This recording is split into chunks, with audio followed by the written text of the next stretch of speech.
हरे कृष्णा। सफला एकादशी की कथा।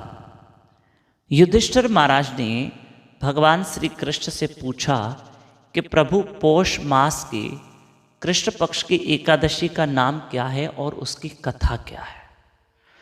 भगवान श्री कृष्ण ने कहा कि जो आज की एकादशी है उसका नाम सफला एकादशी है।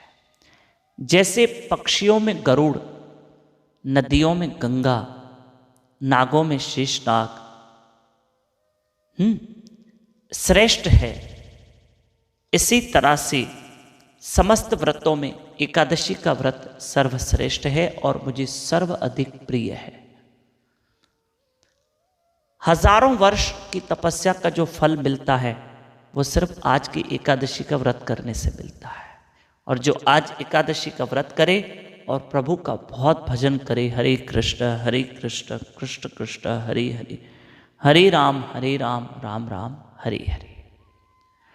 भगवान इस संदर्भ में कथा बता रहे हैं कि महिष्मती नगर में चंपावती नाम की एक सुंदर पुरी नगरी थी। चंपावती नाम की, उसमें एक राजा रहता था। राजा बड़ा धार्मिक था और उसके 5 पुत्र थे। 5 पुत्र में से सबसे बड़ा पुत्र था लुम्पक। ये लुम्पक के कर्म अच्छे नहीं थे। मांस, शराब, जुआ, वैश्याओं के संग में रहता और साधु संत ब्राह्मणों की निंदा करता। अब उसका पिता तो राजा था, उसने अपने बेटे लुम्पक को दंड दिया कि जाओ तुम मेरी नगरी से निकल जाओ। ये राजा का यानी तुम्हारे पिता का हुक्म है, आज्ञा है। और लुम्पक नगरी छोड़ के चला गया और नगरी के बाहर जंगल में रहने लगा। जानवरों को काट के खा जाता, पका के खा जाता। लुम्पक फल फूल तोड़ के खाता, चोरी करता।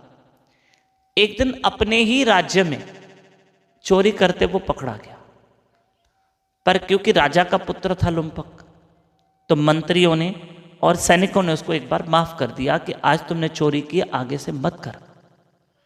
अभी अपनी नगरी में भी नहीं जा सकता, गड़बड़ हो गई। अब ये कुछ खाए तो क्या खाए, फल फूल कितने खाएगा।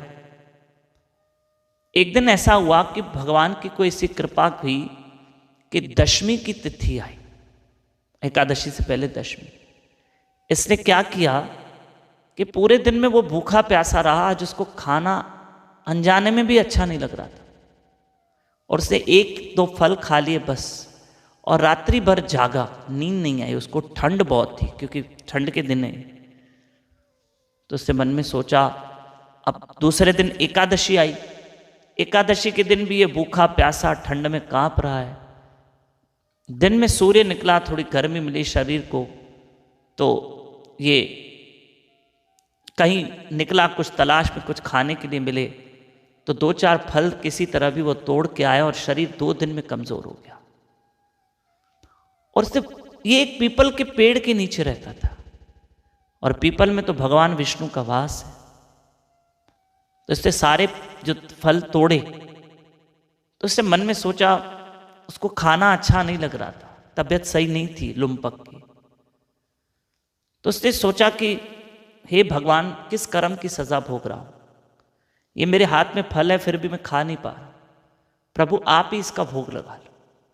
कहते हैं भगवान ने उसके फल स्वीकार किए और पूरी रात लुम्पक एकादशी के दिन रात्रि में भी जागा। जागरण हो गया उसका अनजाने में, नींद नहीं आ रही थी ठंड के कारण। और दूसरे दिन आकाशवाणी हुई कि तुमने अनजाने में सफला एकादशी के व्रत को सफल किया है, जाओ तुम राजपाट संभालोगे। और लुम्पक को दिव्य शरीर मिला। 13 वर्ष तक लुम्पक ने 15 वर्ष वो राजपाट भोग कर, लेकिन अब उसको ज्ञान हो गया था कि पाप में कुछ भी नहीं है, इसलिए उसने सब राजपाट त्याग दिया, अपने बेटे को दे दिया और वन में बैठकर श्री कृष्ण का भजन करने लगा। जब उसके प्राण छूटे तो वो भगवान के लोक में चला गया। इस व्रत की जो कथा सुनते हैं, मनन करते इस कथा का, उसको राजसूय यज्ञ का फल मिलता है। खूब भजन कीजिए। हरे कृष्ण।